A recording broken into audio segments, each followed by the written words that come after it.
Bonjour Lionel, Salut Cyril, c'est un plaisir de te retrouver Lionel, ça fait longtemps. ça fait quelques années effectivement, ouais. Je suis avec Lionel Medeiros, bien connu des Orléanais, parce que Lionel, tu es un ancien joueur de football professionnel. Tu as joué pas mal de temps, tu as joué 11 saisons au Ouais. niveau professionnel. La plupart de ta carrière, tu l'as fait au Portugal. On va y revenir dans quelques secondes. Mais tu as commencé à Orléans. Exactement. Alors plus précisément, j'ai commencé, on va dire, ma carrière au Deportivo espagnol. Eh Et, oui. euh, et après, à l'époque, il y avait des sélections, des choses comme ça. Et effectivement, après, j'avais été invité par l'US Orléans, donc à venir jouer chez eux dès mon plus jeune âge. Donc, tu as joué de quel âge à quel âge à Orléans? Oh, je dirais de peut-être 8-9 ans, je crois, quelque chose comme ça, jusqu'à mes 19, je pense. Effectivement, ouais, c'est ouais, ce que je pensais, ouais. Ouais, 19 ans. Après, je suis parti au Portugal. Tu es parti au Portugal. Donc, on retient de toi un défenseur coriace, solide. C'est ça. Il C'est fallait ça. pas, fallait pas trop. Alors moi, je me rappelle de t'avoir vu. J'ai pas eu l'occasion de te voir au Portugal, mais j'ai vu quelques vidéos. Il fallait pas trop te taquiner, on va dire. Et effectivement, à défaut d'avoir d'autres qualités un peu plus techniques, on va dire, j'avais effectivement, oui, bon, des qualités, on va dire, défensives. Et j'étais assez coriace, ouais, sur le joueur. Voilà, j'ai eu quelques cartons au cours de ma carrière, mais voilà, ouais, j'étais plus à un poste défensif. Donc défenseur central, donc tu as joué 11 saisons au plus haut niveau professionnel, puisque tu as joué en Ligue 1 et en Ligue 2 portugaise notamment, après, Ah ouais. après un séjour à Chypre. Mais tu es parti donc de l'USO pour aller jouer à Varzim au Portugal. Explique-nous un petit peu ce club. Alors Varzim, c'est un club, parce qu'il existe toujours, qui est aujourd'hui en Ligue 2. Et justement, moi, j'ai une personne connue qui m'a demandé si ça m'intéressait d'aller faire un essai au départ, là-bas. Donc ils étaient descendus de Ligue 1 en Ligue 2. Ouais. Et donc quand j'arrive, ils sont en Ligue 2. Je fais un essai de 2 semaines, je pense, quelque chose comme ça, qui se passe plutôt bien. Et donc là, je signe une saison. Et après, c'est un club, Varzim, un club qui est au nord-ouest du Portugal, au bord de la mer. Un club, voilà, avec la mentalité un peu, les clubs un peu de village, de pêcheurs, tu sais, qui sont assez, qui me correspondent assez. Tu parlais tout à l'heure du défenseur assez coriace sur l'homme. Voilà, c'est un petit peu l'état d'esprit du club. Et, D'accord. donc, je fais une très bonne saison là-bas. Je re-signe 2 ans. On monte en Ligue 1. Et après, justement, pendant une saison de Ligue 1 où j'ai été élu meilleur joueur de la saison par les journalistes, là, j'ai eu après l'occasion, on en reparlera certainement, de signer à Guimarães où j'ai connu après l'Europa League, etc. Alors, tu parlais de meilleur joueur de la saison. Effectivement, c'était en saison 2001-2002. Exactement. Donc là, c'est la saison quasiment la plus aboutie pour toi parce que les journalistes te décernent le meilleur joueur, le meilleur joueur. C'est ça, plus de visibilité aussi, parce qu'on est en Ligue 1.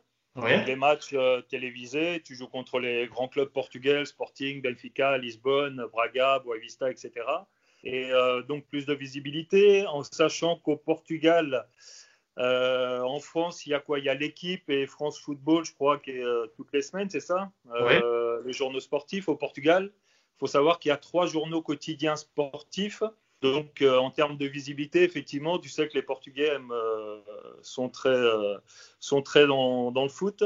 Et donc c'est vrai que ça m'a permis d'avoir une bonne visibilité, de faire cette bonne saison et justement d'être après appelé par d'autres clubs d'un meilleur standing, on va dire, pour signer là-bas. Alors tout à l'heure, tu disais il y a quelqu'un de connu qui m'a demandé à faire un essai à Verzim. C'était qui cette personne connue? Alors non, c'était pas quelqu'un que je connaissais, moi, une connaissance à D'accord. moi Ok. qui avait suivi, qui suivait un petit peu l'USO, justement, c'est un monsieur qui est portugais. et qui avait des connaissances à Varzim. Et puis voilà, parce que en sachant que moi, cette saison, avant que je parte au Portugal, il y avait Le Mans qui m'avait appelé, qui était en Ligue 2. Ouais. Et donc j'avais souhaité, je préférais rester à l'USO, donc j'étais resté à l'USO encore une saison. Et j'avais pas envie de louper le train une deuxième fois, donc c'est pour ça qu'après j'étais parti au Portugal faire l'essai. Et du coup, 2001-2002, donc tu as joué contre des très très grands joueurs. Est-ce que Ouais. tu peux nous en citer quelques-uns les plus prestigieux? Bah après, au cours de la saison, j'ai joué. Alors 2001-2002, je crois qu'il jouait pas encore, mais après, j'ai joué contre Cristiano Ronaldo quand il était au Sporting, contre Deco, je sais pas si tu connais, qui a joué à Barcelone, qui a gagné avec des champions, voilà, qui est entraîné justement, ouais, qui est entraîné par Mourinho. Un attaquant très très bon, je sais pas si on le connaît beaucoup en France, qui s'appelle Jardel, qui marquait une trentaine de buts par saison avec Porto et je crois qu'il a joué au Sporting aussi après. Oui. Joao Pinto, Nuno Gomes, Rui Costa, etc., etc. Bon, il y avait quelques bons joueurs. Quelques bons joueurs. Donc Cristiano Ronaldo, donc tu as joué contre lui. Tu as un souvenir, de ce joueur déjà à son jeune âge? J'ai souvenir, en fait, moi je suis 1m86, je crois, il doit être à peu près de ma taille, mais à l'époque il était, je sais pas, moi il devait avoir 17 ans, moi ça faisait déjà quelques 4-5 ans, je crois que j'étais pro, voire même un peu plus, et je me souviens, bon, assez grand, assez fin à l'époque, par contre ça allait déjà très très vite. Ouais. Ça allait très très vite et techniquement, ouais, on voyait vraiment que c'était quelqu'un qui était au-dessus du lot. Donc il y avait lui qui jouait de mémoire, je crois qu'il jouait côté ailier, il devait jouer ailier gauche et ailier droit. Tu avais Quaresma, je sais pas si ça te parle. Oui, bien sûr, bien sûr. Ah, oui, voilà. Des bons noms. Les deux c'était déjà très très fort à l'époque. C'est clair. Donc après, tu signes à Guimarães où là, on monte un peu de level encore. Et Guimarães, tu joues la Coupe d'Europe et tu joues la Coupe UEFA. Ouais. On se qualifie, donc je signe en 2002. Je fais la saison 2002-2003. Je crois qu'on se qualifie donc en 2003-2004 pour l'Europa League.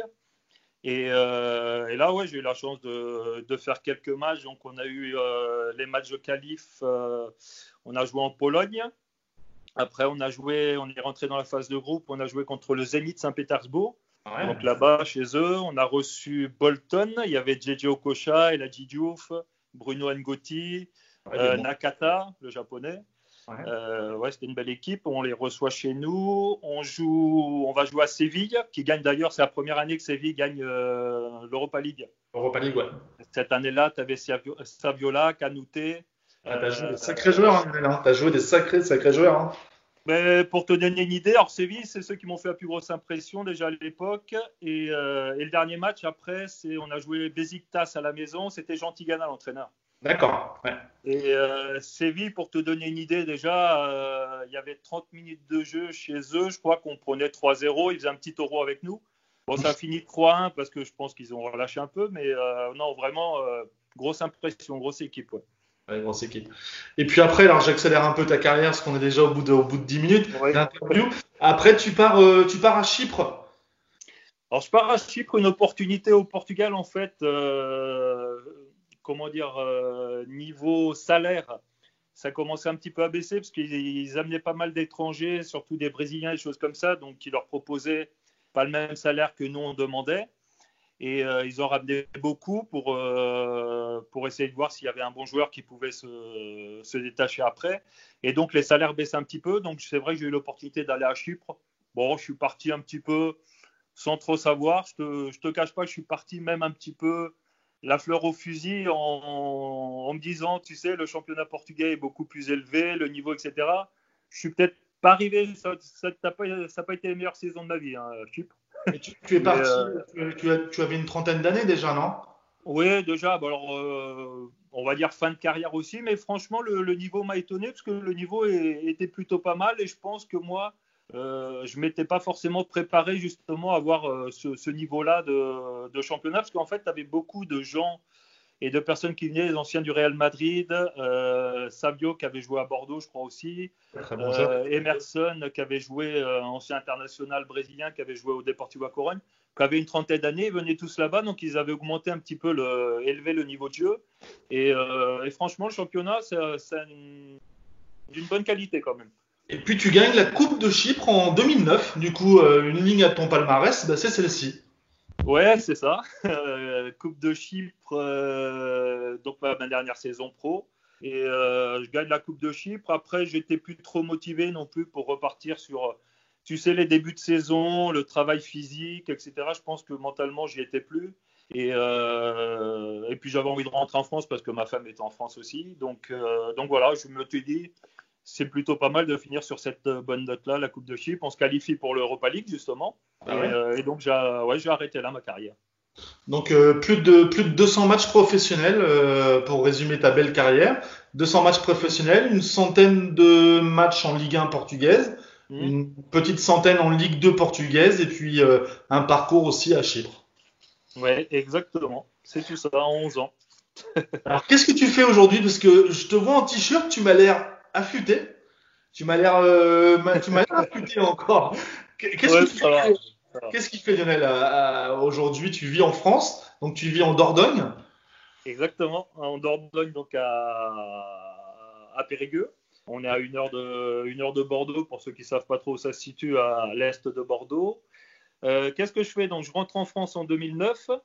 Je passe juin, juillet, août à m'ennuyer un petit peu, avoir une vie de retraité. Et donc, je dis à ma femme, écoute, où je repars à l'étranger, jouer au foot, où je trouve quelque chose à faire qui me plaise, hein, tout simplement. Parce que bon, les gens le savent, on gagne très bien notre vie en tant que footballeur professionnel.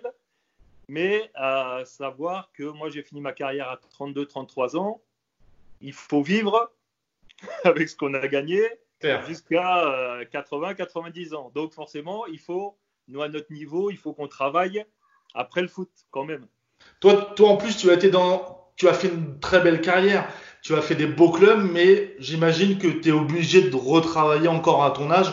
Aujourd'hui, quelqu'un qui a 200-300 matchs en Ligue 1, quelqu'un qui a gagné 40-50 000 euros par mois, s'il a mis de côté et qu'il a été intelligent, logiquement, il peut se permettre de pas forcément trop travailler. Mais toi, sans parler argent, parce que c'est pas le sujet, mais aujourd'hui, j'imagine que tu dois travailler. Oui, oui, je dois travailler, même en gagnant, parce que les salaires que tu annonces, là, c'est ce qu'on gagnait, parce qu'en sachant qu'en France, quelqu'un de célibataire t'enlève pratiquement la moitié de ce qu'il gagne, avec les impôts, etc. Donc, quelqu'un qui a 40 000, il se retrouve à peu près à 20 000 euros. Et en sachant, j'avais vu des statistiques, un joueur de foot pro, justement, en France, au bout de 10 ans, je crois que pratiquement la plupart avaient plus d'argent de ce qu'ils avaient gagné du foot. Parce que on n'est pas tous des Ibra ou des Neymar. Bien sûr. Voilà, on a des salaires convenables, mais forcément sur une courte durée. Et après, il faut quand même compenser le reste. Donc, c'est souvent le message que je passe aux plus jeunes qui, aujourd'hui, je crois qu'ils sont dans un état d'esprit où, dès qu'ils signent pour un club pro, en fait, c'est leur finalité. Nous, à l'époque, notre finalité, justement, c'était de signer dans un club pro, puis après, de faire des bons matchs et faire carrière. Eux, j'ai l'impression que beaucoup, ils signent pro, et puis c'est bon, j'ai fait ce que j'avais à faire. Mais non, c'est là que ça démarre. C'est là que ça débute. Et souvent, c'est le message que je passe, où même si on a été pro, derrière, il faut quand même éventuellement avoir un bagage pour pouvoir faire quelque chose après sa carrière professionnelle. Donc, en fait, ce que j'ai fait, moi, j'ai fait une formation en rentrant en France, assurance et banque. D'accord. Et actuellement, je suis responsable commercial, on va dire, pour les entreprises en assurance. D'accord. Ouais, belle reconversion. Belle reconversion. Exactement. Alors, pour finir cette interview, donc, est-ce que tu as un message à dire aux Orléanais, par exemple, qui t'écoutent? Parce que bon, la vidéo sera sur YouTube, mais elle est beaucoup vue sur Orléans, forcément, dans l'entourage qu'on connaît. Est-ce que tu as un mot pour finir à dire? Mais sportivement parlant, en espérant que le championnat reprenne et que l'USO se sorte un petit peu, parce que je suis un petit peu le championnat de France qui se sortent un petit peu. C'est vrai que la saison a été un petit peu compliquée. Donc sportivement pour l'USO que le championnat reprenne et qu'effectivement ils essaient de sortir de cette zone-là. Après, pour les Orléanais, en cette période compliquée, on va dire, c'est effectivement courage à tout le monde. Et une fois qu'on est sorti de tout ça, que éventuellement que j'ai le plaisir de passer sur Orléans, faire la visite physiquement, faire l'interview physiquement avec toi. Avec plaisir. On est resté toujours un petit peu en contact sans trop se voir et avec grand plaisir. Ouais. Et puis voilà, puis après bon courage et puis plein de bonnes choses à tout le monde et puis on se revoit quand tout cela sera passé. En tout cas, félicitations à toi parce que je te le dis et j'estime en fait tu as une belle carrière, 11 ans, dans un beau championnat portugais où il y a eu quand même des sacrées stars et tu pourras dire voilà, j'ai joué avec Ronaldo, Quaresma, Deco et j'en passe. Et ça, il n'y en a pas beaucoup qui peuvent se permettre de le dire, quoi. Ouais, c'est vrai. C'est une certaine fierté, c'est clair. Donc respect à toi et puis à très bientôt. Ça marche Cyril, à très bientôt, merci. À bientôt Lionel, ciao ciao. À plus, ciao, merci. Et...